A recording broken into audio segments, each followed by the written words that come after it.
ನಮಸ್ಕಾರ. ಪಂಚರಾಜ್ಯಗಳ ಚುನಾವಣೆ ವಿಶ್ಲೇಷಣೆ ಕುರಿತು ಇವತ್ತು ಚರ್ಚೆ ಮಾಡಲಿಕ್ಕಾಗಿ ಈ ವಿಡಿಯೋನ ನಾನು ಮಾಡ್ತಾ ಇದ್ದೀನಿ. ನನ್ನ ಹೆಸರು ರವಿಕುಮಾರ್. ಈಗ ನಾವು ನೋಡ್ಬೋದು, ಕೇರಳ, ಪಶ್ಚಿಮ ಬಂಗಾಳ ಮತ್ತು ತಮಿಳುನಾಡು, ಅಸ್ಸಾಂ ಮತ್ತು ಪಾಂಡಿಚೇರಿ ಯೂನಿಯನ್ ಟೆರಿಟರಿನಲ್ಲಿ ಚುನಾವಣೆಯನ್ನು ನಾವು ನಡೆದಿದ್ದನ್ನು ನೋಡಿದ್ದೀವಿ. ಇವತ್ತು ಅದರ ಫಲಿತಾಂಶ ಹೊರಗಡೆ ಬರ್ತಾ ಇದೆ. ಸೊ ಸಹಜವಾಗಿ ಈ ಫಲಿತಾಂಶಕ್ಕೆ ಎಲ್ಲರೂ ಕುತೂಹಲಕರವಾಗಿ ವೀಕ್ಷಿಸ್ತಾ ಇರುವಂಥದ್ದು ಸತ್ಯ. ಸೊ ಈ ಚುನಾವಣೆ ರಾಜ್ಯಗಳ ಭವಿಷ್ಯವನ್ನು ನಿರ್ಧಾರ ಮಾಡುವಂಥ ಚುನಾವಣೆಗಳಾಗಿರೋದ್ರಿಂದ ಇದನ್ನು ನಾವು ಸೂಕ್ಷ್ಮವಾಗಿ ವಿಶ್ಲೇಷಣೆ ಮಾಡಬೇಕಾಗತ್ತೆ. ಸೊ ಹಾಗಾಗಿ ಈ ಒಂದು ವಿಡಿಯೋಗೆ ತಮ್ಮೆಲ್ಲರಿಗೂ ಸ್ವಾಗತನ ಬಯಸ್ತೇನೆ. ಮೊದಲನೇದಾಗಿ ನಾವು ಕೇರಳ ರಾಜ್ಯದ ಒಂದು ಚುನಾವಣಾ ಫಲಿತಾಂಶದ ಬಗ್ಗೆ ನಾವು ಮಾತಾಡೋದಾದರೆ, ಕಳೆದ ಬಾರಿ ಏನು LDF ಅಧಿಕಾರದಲ್ಲಿ ಇತ್ತು, 2 ಬಾರಿ ಅದು ಜಯಬೇರಿನ ಗಳಿಸಿ ಸುಮಾರು 10 ವರ್ಷಗಳ ಕಾಲ ಒಂದು ಕೇರಳ ರಾಜ್ಯದ ಅಧಿಕಾರದ ಚುಕ್ಕಾಣಿಯನ್ನು ಹಿಡಿದಂತಹ ಪಿನರಾಯಿ ವಿಜಯನ್ ನೇತೃತ್ವದ ಸರ್ಕಾರ ಇವತ್ತು ಸೋಲನ್ನು ಅನುಭವಿಸ್ತಾ ಇದೆ. ಆ ಜಾಗದಲ್ಲಿ ಇವತ್ತು UDF ಮುನ್ನಡೆಯನ್ನು ಗಳಿಸಿದೆ. ಸೊ ಈ ಹಿಂದೆ ನಡೆದಂತಹ ಏನು ಪಾರ್ಲಿಮೆಂಟ್ರಿ ಚುನಾವಣೆ ಸಂದರ್ಭದಲ್ಲಿ LDF ರಾಜ್ಯ ಸರ್ಕಾರ ನಡೆಸ್ತಾ ಇದ್ದರೂ ಕೂಡ ಒಂದು ಪಾರ್ಲಿಮೆಂಟ್ರಿ ಚುನಾವಣೆಯಲ್ಲಿ ಕಾಂಗ್ರೆಸ್ ಮುನ್ನಡೆಯನ್ನು ಸಾಧಿಸಿತ್ತು. ಇದೀಗ ಅಲ್ಲಿ ರಾಜ್ಯ ಸರ್ಕಾರನ ಯುನೈಟೆಡ್ ಡೆಮೊಕ್ರೆಟಿಕ್ ಫ್ರಂಟ್ ನೇತೃತ್ವದ ಕಾಂಗ್ರೆಸ್ ಪಾರ್ಟಿ ಇವತ್ತು ಒಂದು ಮುನ್ನಡೆಯನ್ನು ಸಾಧಿಸ್ತಾ ಇದೆ. ಈಗ ಮುಂದಿನ ಅಧಿಕಾರದ ಚುಕ್ಕಾಣಿನ ಕಾಂಗ್ರೆಸ್ ನೇತೃತ್ವದ UDF ನಡೆಸುತ್ತೆ. CPM ಪಕ್ಷದ ನೇತೃತ್ವದ LDF ಹೀನಾಯವಾಗಿ ಸೋಲನ್ನು ಕಾಣ್ತಾ ಇರೋದನ್ನು ನಾವು ನೋಡ್ಬೋದಾಗಿದೆ. ಅದೇ ರೀತಿಯಲ್ಲಿ ವೆಸ್ಟ್ ಬೆಂಗಾಲ್ ಚುನಾವಣಾ ಫಲಿತಾಂಶನ ನಾವು ನೋಡೋದಾದರೆ, ಇದೀಗ ಅಚ್ಚರಿಯಂಥ ಬೆಳವಣಿಗೆ ಆಗಿರೋದನ್ನು ನಾವು ಗಮನಿಸ್ಬೋದು. ಕಳೆದ ಬಾರಿ ಅಧಿಕಾರದಲ್ಲಿದ್ದಂತಹ ಮಮತಾ ಬ್ಯಾನರ್ಜಿ ನೇತೃತ್ವದ ತೃಣಮೂಲ ಕಾಂಗ್ರೆಸ್ ಇವತ್ತು ನೆಲ ಕಚ್ಚಿದೆ.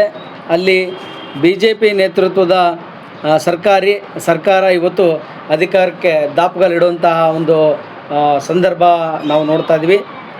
ಅತಿ ಹೆಚ್ಚಿನ ಸ್ಥಾನಗಳನ್ನ ಈಗ ವೆಸ್ಟ್ ಬೆಂಗಾಲ್ನಲ್ಲಿ BJP ತೆಗೆದುಕೊಂಡು ಅಧಿಕಾರನ ನಡೆಸುವಂತಹ ಒಂದು ಹೆಜ್ಜೆಯನ್ನು ಇಡ್ತಾ ಇದೆ. ಈ ಹಿಂದೆ 34 ವರ್ಷಗಳ ಕಾಲ ಸತತವಾಗಿ ಆಡಳಿತ ನಡೆಸಿದಂತಹ CPM ಪಕ್ಷ ಅಲ್ಲಿ ಸಂಪೂರ್ಣವಾಗಿ ಶೂನ್ಯಕ್ಕೆ ಹೋಗುವಂತಹ ಸಾಧ್ಯತೆ ಇದೆ. ಅದೇ ರೀತಿಯಲ್ಲಿ ಕಾಂಗ್ರೆಸ್ ಕೂಡ ಯಾವುದೇ ಖಾತೆಯನ್ನು ತೆರೆದೆ. ಇವತ್ತು ವೆಸ್ಟ್ ಬೆಂಗಾಲಲ್ಲಿ ದೀದಿ ವರ್ಸಸ್ ಮೋದಿ ಅನ್ನೋ ರೀತಿಯಲ್ಲಿ ಚುನಾವಣೆ ನಡೆದು ಇವತ್ತು BJP ಸರ್ಕಾರ ಅಲ್ಲಿ ಅಧಿಕಾರ ನಡೆಸುವಂತಹ ಸಾಧ್ಯತೆ ದಿಟ್ಟವಾಗಿದೆ. ಸುವೇಂದು ಅಧಿಕಾರಿ ಮುಂದಿನ ಮುಖ್ಯಮಂತ್ರಿಯಾಗಿ ಆಯ್ಕೆ ಆಗುವಂತಹ ಒಂದು ಸಂದರ್ಭನ ನಾವು ನೋಡ್ತಾ ಇದ್ದೀವಿ.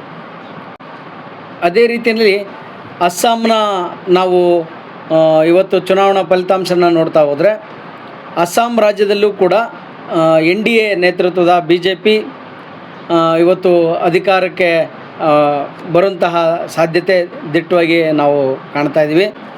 ಇವತ್ತು ತಮಿಳುನಾಡಿನ ರಾಜಕೀಯ ಪರಿಸ್ಥಿತಿನ ನಾವು ನೋಡೋದಾದರೆ, ಈ ಹಿಂದೆ AIDMK ಒಮ್ಮೆ ಅಧಿಕಾರ ಮಾಡಿದರೆ ಮತ್ತೊಮ್ಮೆ DMK ಅಧಿಕಾರನ ಅನುಭವಿಸುವಂಥ ಸ್ಥಿತಿ ಇತ್ತು. ಇದೀಗ ಬದಲಾವಣೆಯಾದಂತಹ ರಾಜಕೀಯ ಸಂದರ್ಭನ ನಾವು ನೋಡ್ತಾ ಇದ್ವಿ. ದಳಪತಿ ವಿಜಯನ್ ಅವರ ನೇತೃತ್ವದ ಪಕ್ಷ ಇವತ್ತು ಹೊಸ ಪಕ್ಷ ಉದಯ ಆಗಿ ಅಧಿಕಾರದತ್ತ ಸಾಗ್ತಾ ಇರೋದನ್ನು ನಾವು ನೋಡ್ತಾ ಇದ್ವಿ.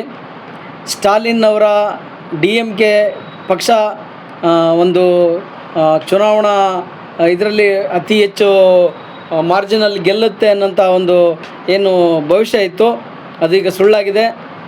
ವಿಜಯನ್ ಅವರವರ ಪಕ್ಷ ಈಗಾಗಲೇ 100ರ ಗಡಿಯನ್ನು ದಾಟಿ ಅಧಿಕಾರದತ್ತ ಸಾಗ್ತಾ ಇರೋದನ್ನು ನಾವು ನೋಡ್ಬೋದು.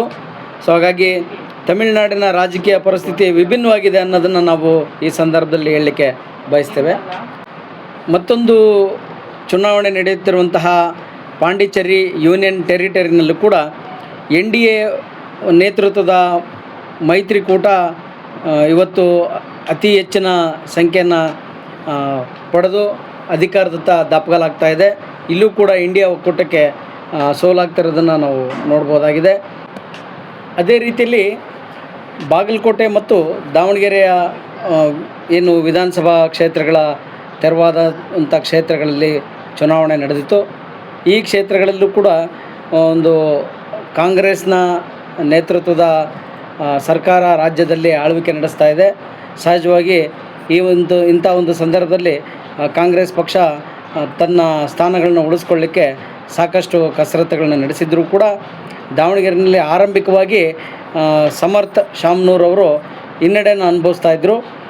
ಬಾಗಲಕೋಟೆಯಲ್ಲಿ ಮಾತ್ರ ಕಾಂಗ್ರೆಸ್ ಆರಂಭದಿಂದಲೂ ಮುನ್ನಡೆಯನ್ನು ಸಾಧಿಸ್ತಾ ಇತ್ತು. ಇದೀಗ ಈ ಒಂದು ಟ್ರೆಂಡ್ ಚೇಂಜ್ ಆಗಿದೆ. ಸಮರ್ಥ್ ಶಾಮನೂರ್ ಅವರು ಈಗ ಮುನ್ನಡೆಯನ್ನು ಸಾಧಿಸ್ತಾ ಇದ್ದಾರೆ. ಅಚ್ಚರಿಯ ಫಲಿತಾಂಶ ದಾವಣಗೆರೆಯಲ್ಲಿ ಬರುವಂಥ ಸಾಧ್ಯತೆ ಇದೆ. ಬಾಗಲಕೋಟೆಯಲ್ಲಿ ಯಥಾ ಪ್ರಕಾರ ಕಾಂಗ್ರೆಸ್ ಮತ್ತೆ ತನ್ನ ಸ್ಥಾನನ ಉಳಿಸ್ಕೋಬೋದು.